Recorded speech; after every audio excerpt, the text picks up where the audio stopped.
વાર્ષિક 10 લાખ રૂપિયાનું આલિશાન પેકેજ કોઈપણ યુવાન માટે એક સપના સમાન નોકરી હોય છે, પરંતુ સુરતના માંડવી તાલુકાના ઉટેવા ગામના 31 વર્ષીય વિકાસભાઈ ગામિતે આ તમામ સુખ સાહિબી છોડીને વતનની માટીમાં પરસેવો પાડવાનો મક્કમ નિર્ધાર કર્યો।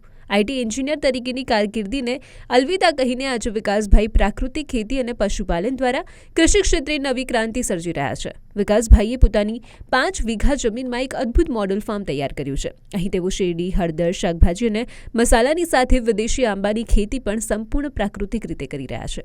જ્યારે આજના સમયમાં લોકો રાસાયણિક ખોરાકથી બીમાર પડી રહ્યા છે, ત્યારે વિકાસભાઈ સર્વે ભવંતુ સુખીનના મંત્રને સાર્થક કરી લોકોને ઝેર મુક્ત આહાર પીરસી રહ્યા છે। આશ્ચર્યની વાત એ છે કે રાસાયણિક ખેતીની સરખામણી અહીં તેમનું ઉત્પાદન અને આવક બંને બમણી થઈ રહી છે।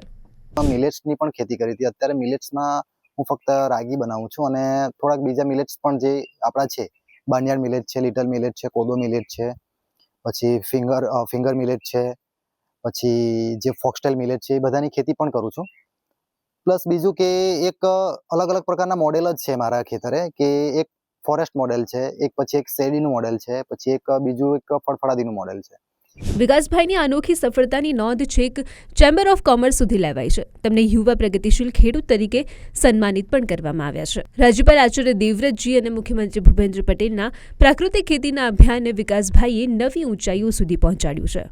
નોકરીની શોધમાં રજૂડપાટ કરતા અને શહેરો તરફ દોડતા યુવાનો માટે વિકાસભાઈ ગામિત એક આશાનું કિરણ છે અને તેમણે સાબિત કરી દીધું છે કે જો ટેકનિકલ જ્ઞાન અને મહેનતને પ્રકૃતિ સાથે જોડવામાં આવે તો ખેતી એ દુનિયાનો સૌથી શ્રેષ્ઠ અને સન્માનજનક વ્યવસાય બની શકે છે।